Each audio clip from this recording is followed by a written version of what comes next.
everybody. Karibuni sana to this live. So today we'll be talking about how not to ruin your business through emotional decision making. And I think the first place we need to start is first of all identifying what we call emotions, or what are we defining as emotions. So today I'll draw a heart here.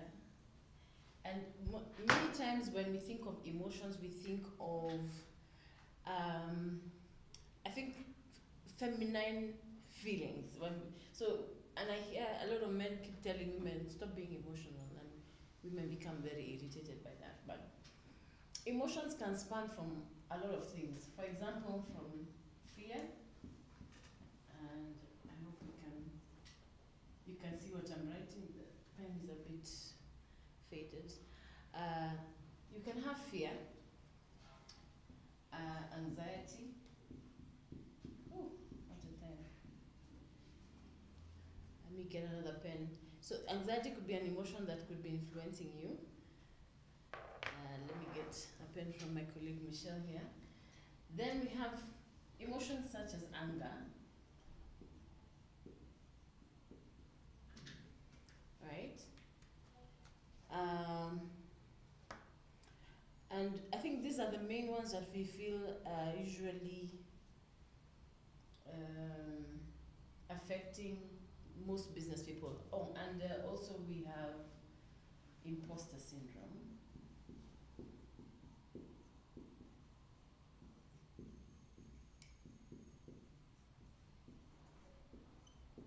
As one of the emotions that we tend to be operating from as business people. So first of all, the first step as an entrepreneur is to first identify, do I make emotional decisions or am I driven by facts? And maybe you look at your current situation, and when you're doing an evaluation of your business and you're thinking, how are our finances doing? How are our sales doing? How is our marketing doing? How are the people in the business doing? Then you figure out, do we have challenges? Where are these challenges coming from? And even if you're not going to do a full audit, you're able to step back and look at how the business is running. You're able to identify decisions that you made as an entrepreneur that affected the business. So first of all, how do you recognize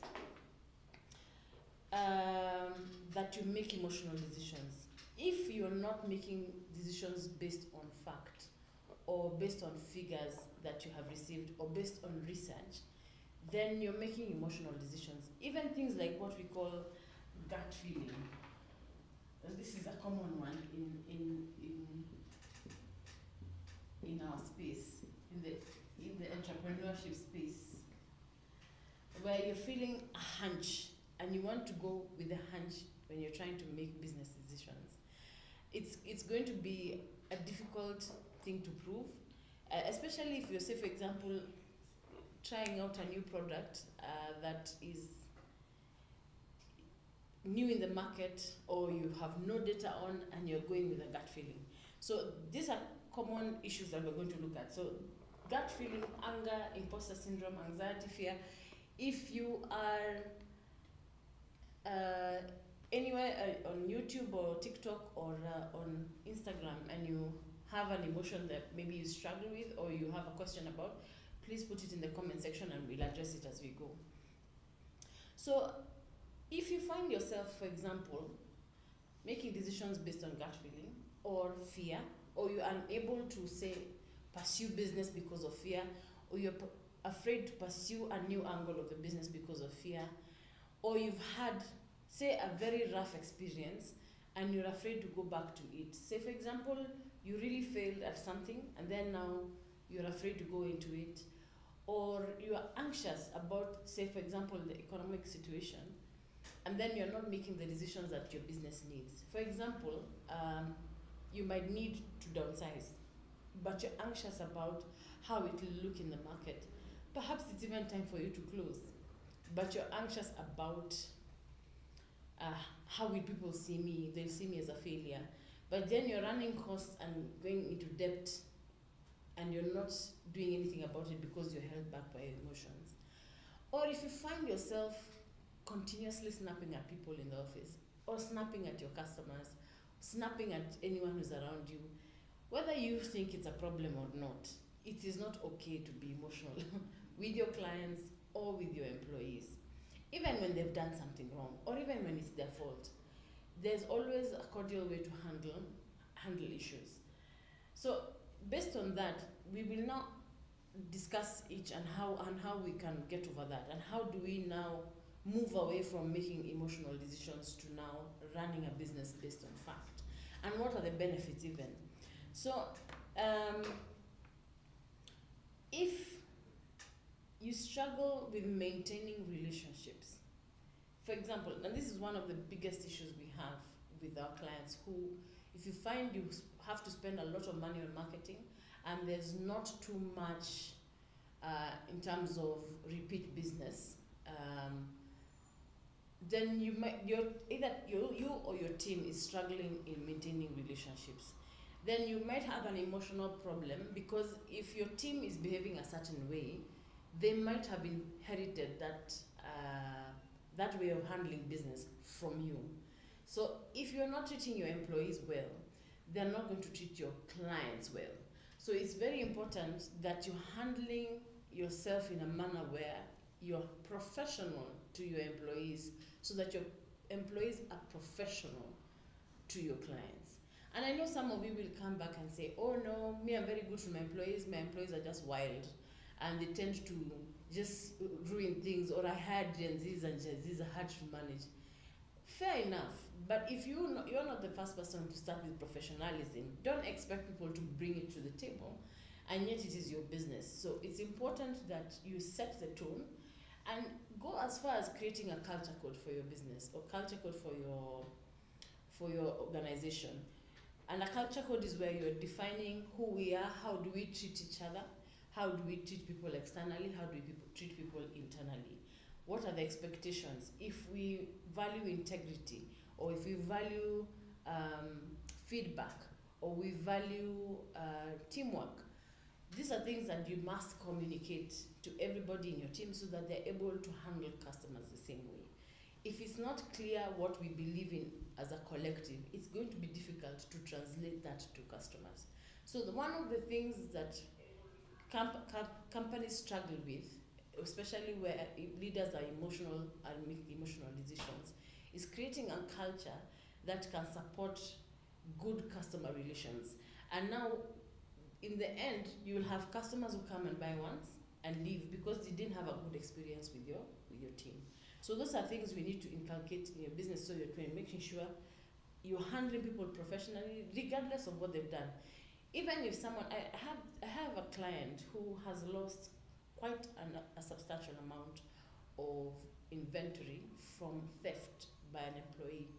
But at the moment, since they don't have the culprit, it's very hard for them to just treat everyone professionally. So in the last few months, we've been having issues where they're yelling at everybody, they're calling everybody a thief in the office, they're just difficult to work with, and almost everybody is looking for a job. So if he was not able to rein in his emotions, it would have made even the investigation easier, because no one would know they're being investigated.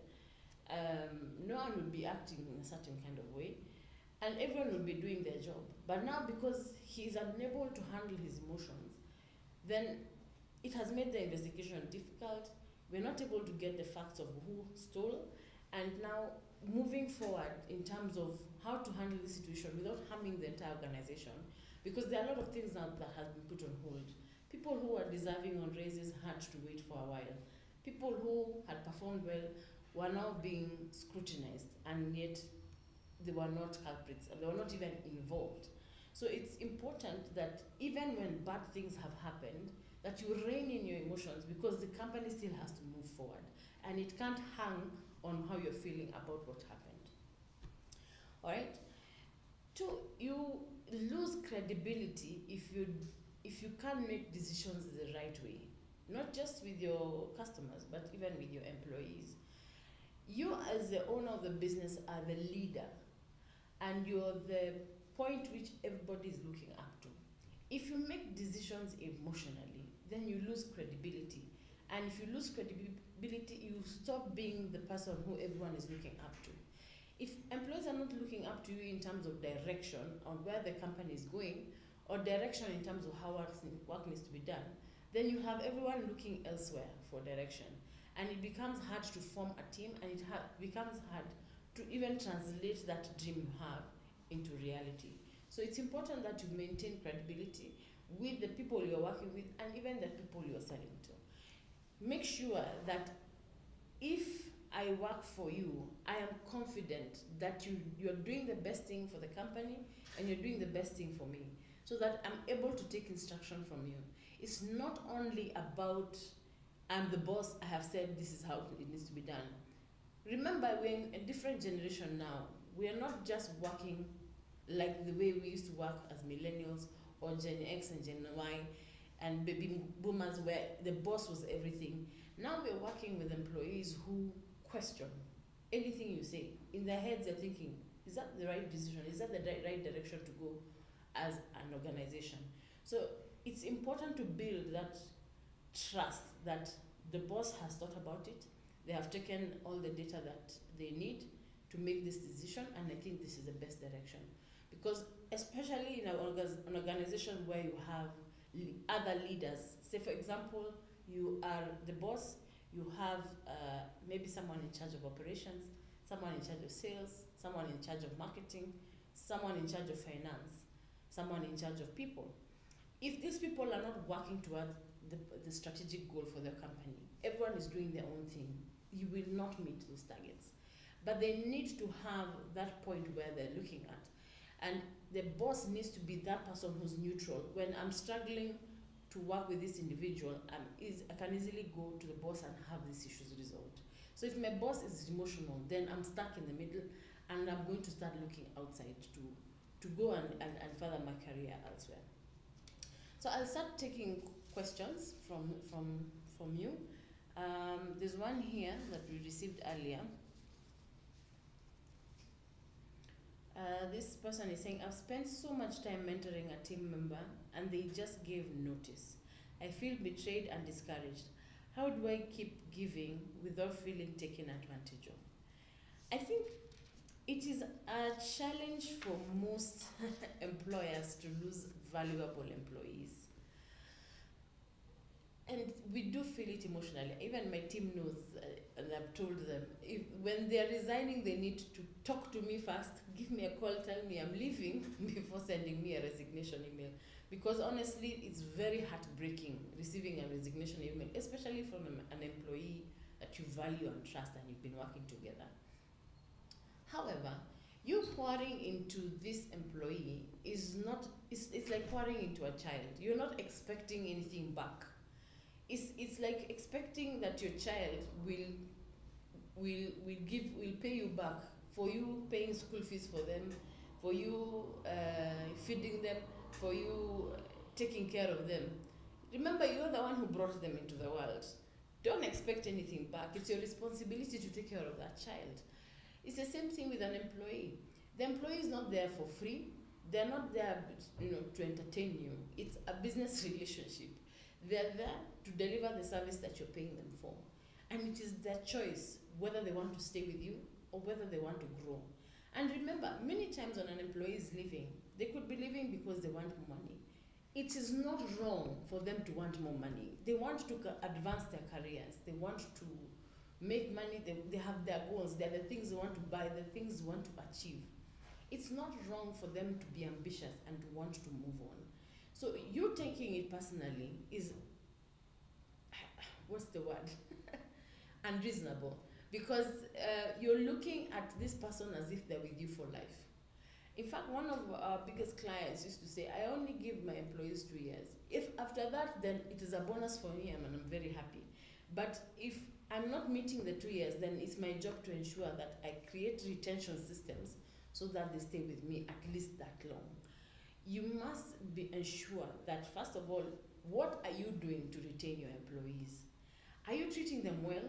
Do they want to work for you? Many times when people leave, they leave people because either they're not happy working with them, or they just have other needs that you're not able to meet.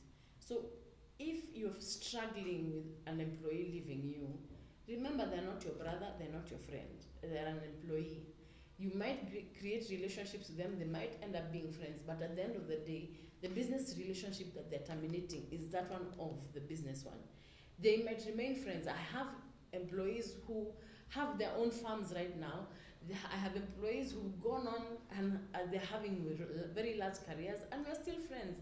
And I'm happy for them, and I'm always clapping for them, because you never know. These are people who worked intimately with you, and they can't mention your name in places that you can't. I have employees who now have become HR managers in big companies, and they will come back for us, for our services, because they know how we work. And of course, we are still friends.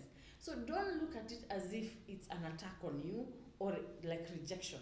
Always look at it as one of your persons is going into another space. And this is now a new network you have built, one that you have maintained intimately. So once you step back and stop looking at things emotionally, you will see that this is actually could be advantageous for you. All right? So let's discuss practical techniques to avoid emotional decision making. Number one, before acting, before speaking, if something happens, before doing anything, pause and reflect. Count to 10. If you're temperamental, count to 30. You know, if it's not enough, count to 60. Don't do anything. If you're still irate, stand, walk out, go for a walk for 10 minutes, calm down. Then now you can make a decision. Don't make decisions when you're in the heat of the moment. It's important, and one of the therapists I really believe in keeps saying you need to be able to regulate your emotions. Only 2-year-olds are allowed to have unregulated emotions. If in your 20s, your 30s, your 40s, you still are not able to regulate your emotions, then you really need to put in work, because then your life is going to be in shambles. You're going to ruin relationships around you, and you're not going to be able to create strong bonds with people, not just your employees, even with clients, even with other relationships around you. So if you're not able to control that initial impulse, whether or not we're talking about anger, or we're talking about fear, or we're talking about sad, okay, well, we're not talking about grief. If something bad has happened, then that one we really can't control it. But we're saying if it's anger or fear, or you are not able to deal with something and pull yourself back and just calm down before you speak or do anything, it's going to be a challenge for you. So number 2, before you make any business decision, gather enough data. And what am I talking about? If you want to go into a new product or service, do your research first. If you have an idea, do your research first. We always ask for what is called a feasibility study. Is this a viable idea? How many people are doing it in the market? If no one is doing it in the market, what is the size of the market we're looking at? Are they going to buy? Do actual research, questionnaires, ask people, do focus groups. Find out before you go into any decision you're going to make. If you want to cut down on your team, first do research. Have an audit done. See how many people are in your team. Which ones are you going to cut off? This is not the point where you start removing the employees you don't like. Remember, as an employer, you will not like everyone who works for you. You don't have to. All you need is for them to do their job. Now, if you are making decisions on, I don't like that guy, I don't like the way he dresses, or I don't like that lady, that one I hear she sleeps around, or I don't like, I don't know what, because there's always a lot of things and nuances and gossip that happen around your organization as an employer. If you're making decisions based on gossip, or you've had, or you just nuances, or I just don't get along with this person, remember you have your own personality that might not bond well with other personalities. For example, if you are severely introverted as an entrepreneur, because that can happen, you have an employee who's also introverted, you're not likely to get along. So what you must do is to figure out, is this person doing their job? If they're not, make decisions surrounding their JD, the KPIs have been issued, and the reports they're sending you on a weekly basis. Then you're able to make a decision about letting an employee go, not based on what you feel about them. If you're not trusting your decision, get a second opinion. Ask someone who's trusted. And this is why we tell our clients, make sure you have a sounding board. A sounding board could be a board of directors, could be friends of the board. So what we do is, if your company is not big enough to have a board of directors, you could have friends of the board, people who've been in business long enough or who've been professionals long enough, preferably in the legal, marketing, sales, HR space, so that they're able to advise you specifically on things that are happening in the organization. So if you're not able to find people like that, get a trusted friend and ask them, I want to let go of an employee. You, what do you think? And tell me honestly. And be able to listen to feedback. And sometimes that feedback might be hurtful to you. But if you're not able to hear feedback, then it's going to be a challenge in terms of moving forward. And then, as I had said earlier, if you're pausing and waiting and you need to make a decision, unless it is one that is an emergency, try waiting 24 hours on it. I have clients who will always tell me, let me sleep on it, which is a very good thing. Let me sleep on it, let me think about it, let me see how I feel about it in the morning, based on the data that you've given me or based on the situation at hand. That way you know you're using data.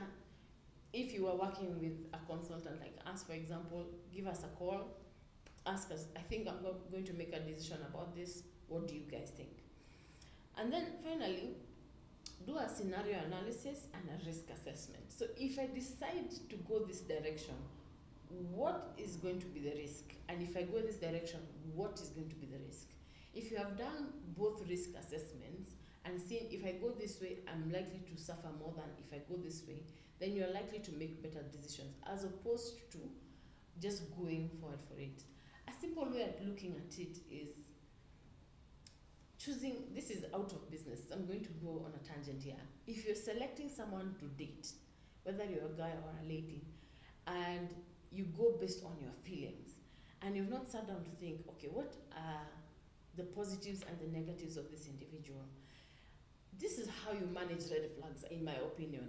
And I'm not a relationship coach, and I'm just thinking from where I'm sitting. So if you were able to write down the positives of this individual and the negatives, if you make a decision based on, if I end up in a relationship with them, I'm likely to struggle with their mood swings, I'm likely to struggle with, say for example, if they are not working, that I'm going to end up taking care of them, or if they have trauma that they're dealing with, that I'm likely to be patching back for that. If you have looked at the risks of dating that person before you go into the relationship, you're likely to make better decisions, i.e. maybe not go with them, or find somebody else who's easier to deal with. So I mean, if you're able to do a risk assessment, then you're able to manage the decision-making process and making sure that you're not using your emotions just to move forward. All right, I'm going to take another question here. Someone is asking, letting someone go always feels personal, even when it's the right decision. I lose sleep over it. Is it normal for leadership to feel this heavy, or am I too emotionally attached? This is something I struggle with. And I have gotten into a lot of trouble for not letting people go at a time where business was collapsing. I'll give you an example. About 6 years ago or 7 years ago, we were going through a financial crunch. Things were not going very well. We were struggling to get payments from clients, and we were in tough times. But my team was large. But I kept thinking, okay, I'm not able to fire this one. This one has a baby. This one has just gotten married. This one, she's single, she's living on her own. How is she going to survive after she's gone? And soon enough, we had a walkout because now salaries were late and people were upset. And yet I could have made the decision to let them go, or at least reduce the team size much earlier, and I would have been able to sustain the business. So I would advise, and what I should have done then is I probably should have sought help, perhaps from a professional like a therapist, to help me manage my emotions through that, so that I'm able to make the decision on time. Because if I had done that, then I would have been able to save the business much earlier, and I would not have had such a big dip to go through and a lot of debt to carry as a result. So if you're struggling to let go of someone who you know is the right decision to let them go, find help, talk to somebody about it, process that emotion, and then still do it, because it must be done. If that is what your business needs, it must be done, and then now fix yourself after that. All right. In a second, we should be able to take a call, but and if you have any questions, please comment below, DM us if you must. But if you have any questions, please talk to us so that we're able to answer you. And then, how do we now create a culture where maybe the issue is not you as the owner, but it's the people who you work with, or you have someone in particular who makes very bad decisions, who is very emotional, or maybe they have an employee who's very good but they make emotional decisions, or you feel that your team already is at the space where people make emotional decisions, or there's a lot of clashing around, people are just not getting along, people are backbiting each other, it's just a toxic environment. How do you go about changing that? I mean, first thing is to establish very clear policies on how we manage each other. A great place to start is not even a HR manual. I like culture codes because they're more fun and they're easy. They're not really a rule book, but it's like a guiding light. It tells the organization, this is who we are about. We are about fun, we are about innovation, we are about loving each other, not even loving, but being kind to each other. And then you create a model out of that. Okay, so you have the document, you have the culture code, but then build everything around it. You have activities that support the culture code. Say, for example, you have your baraza, or you have a town hall meeting every month, and you make sure that the mood is right for that. Create activities within the week, or even at the baraza, creating that mood that, here we talk about our issues, we sort them out. I think the worst thing you could do as an employer is to sweep things under the carpet. If people have fought, or if they have had an issue with the customer and we're not addressing the issue head on without attacking each other, then you're not likely to solve the problem. So if you can get people to get to a place where if they're willing to talk about it, they hash things out and then move on from that, or they're at least able to say, we're going to work together and treat each other civilly from here and henceforth, then you're able to slowly build back a culture where it is a fun working environment and easy to work with. And I promise you, if people enjoy working for you, it will translate to your customers. So I think maybe we can take a call at this point before we go on to the other points.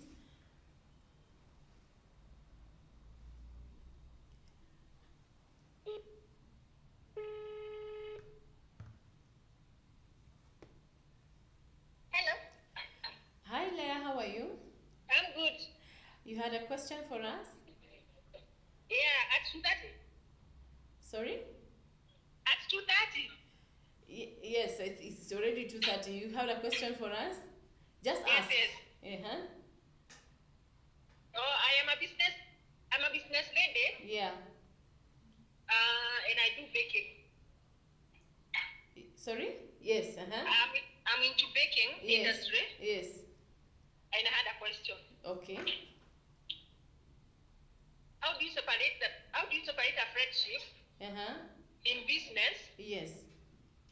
Where you work closely with the family and friends? Okay. I think the first thing you do is, I don't know, are the family and friends already working in the business? Yes.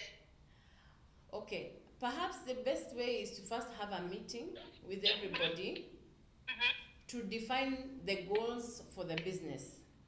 Yes. and to agree all of you that this is what you want to achieve. Mm-hmm. These are the revenues you want to make. Mm-hmm. And now this will be everybody's responsibility towards that goal. Mm-hmm. Then once you have clear responsibilities for everybody, Mm-hmm. then you need to also communicate that whatever happens at home Mm-hmm. remains at home. Mm-hmm. And when you're at work, it is Mm-hmm. just work, regardless of whether you're working with your husband, or you're working with your siblings, or you're working with your cousins or friends. Mm-hmm. We say when we enter the door, it is now business, and business must continue regardless of what happened, because we are all trying to reach to a certain goal, isn't it?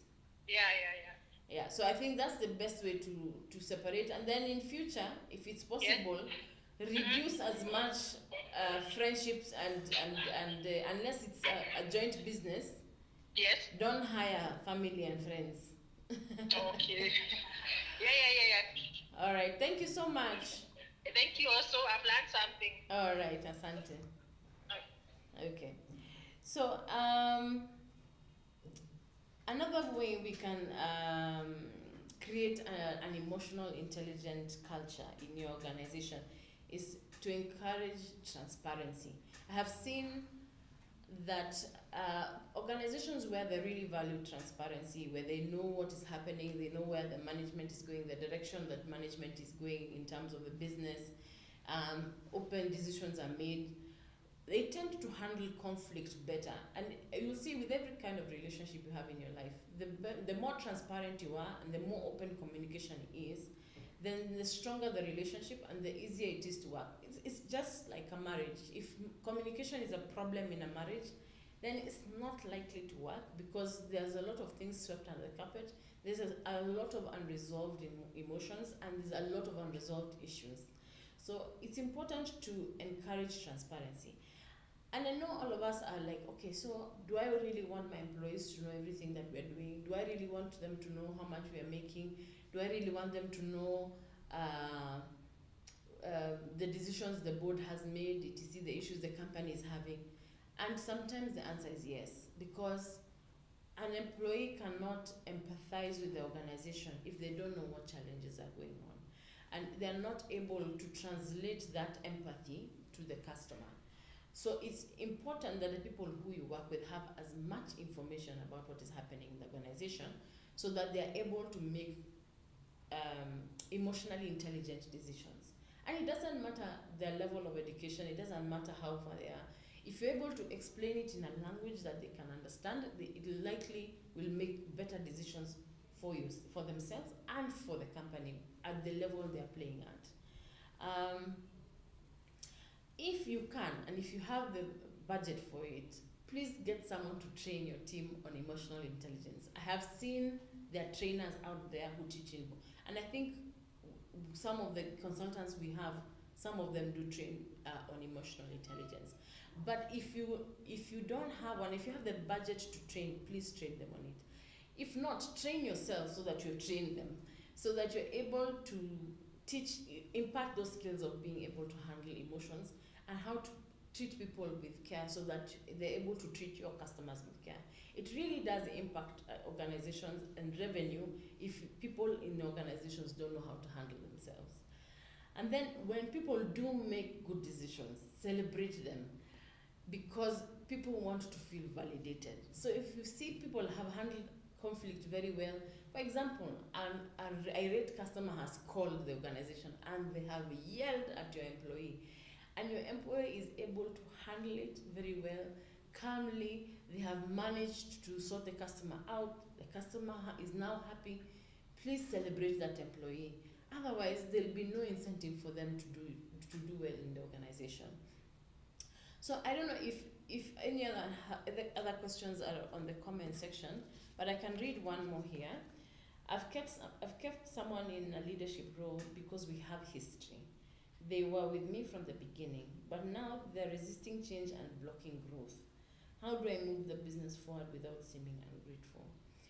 I've seen this with a lot, even with our clients, where someone has been with you from the start, you feel like you owe them because they've been through the thick and thin with you, So you feel like because they've been with you through the thick waters, they deserve acknowledgement and they deserve to be rewarded.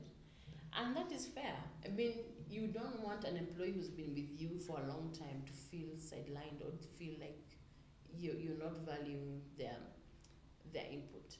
But what we do is ensure your company or your business has very clear performance management framework. If you don't have that, then there'll be no basis for increasing people's wages.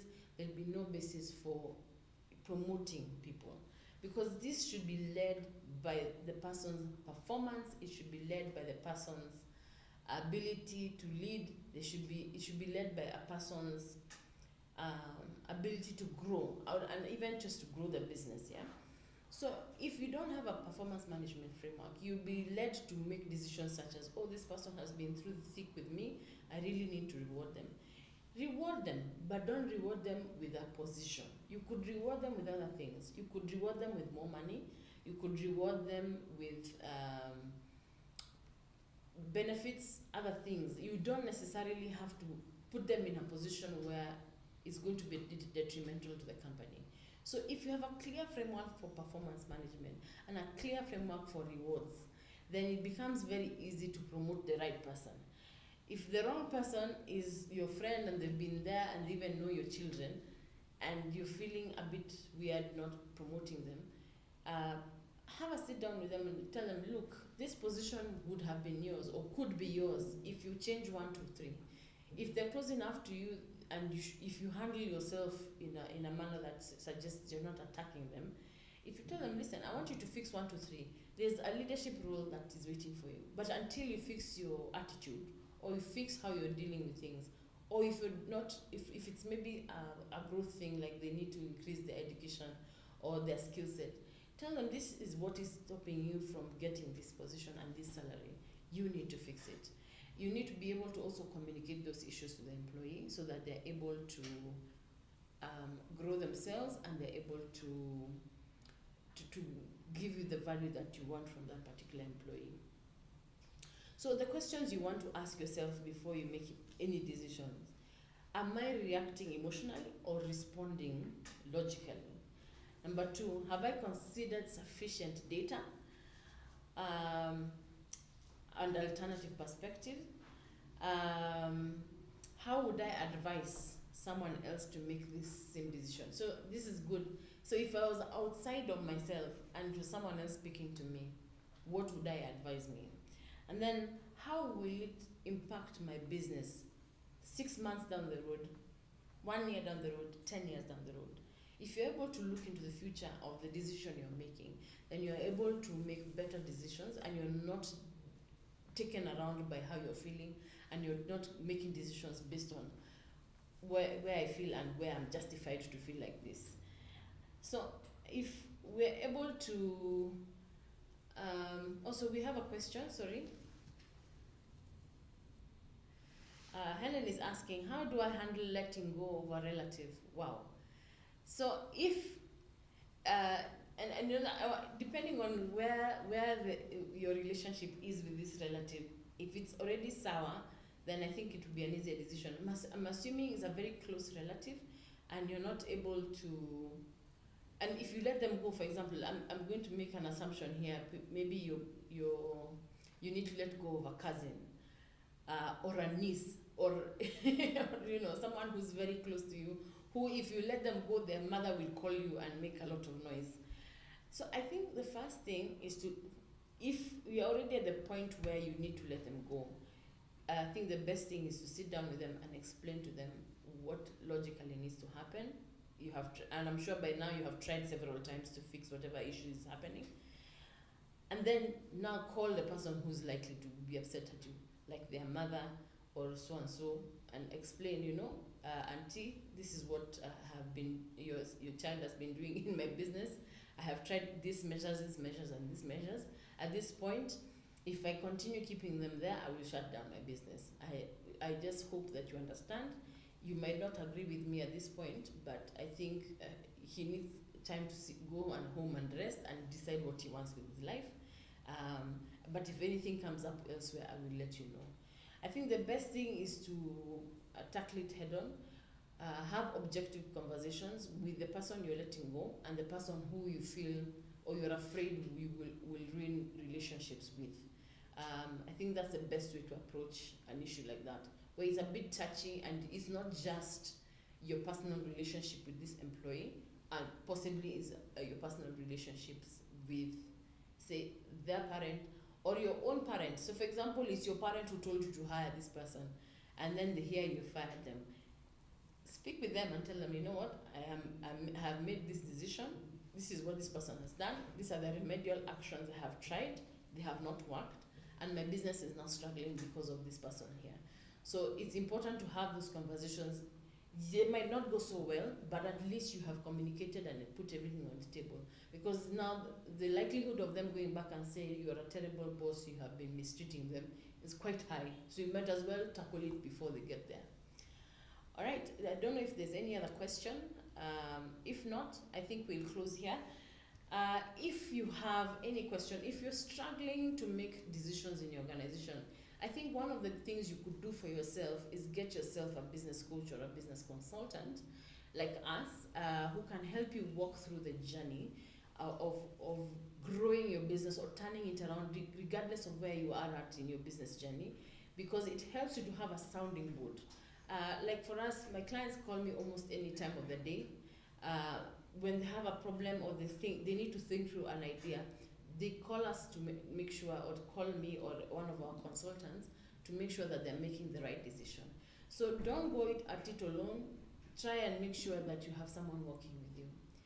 And if you have any other questions, or if you want to find out how we can work with you, please DM us, comment, like and share. Please share these videos and share these links with other people so that you're not the only one benefiting from it. We want as many people to grow in the economy because we want this economy to be stable. Thank you very much, and have a good one.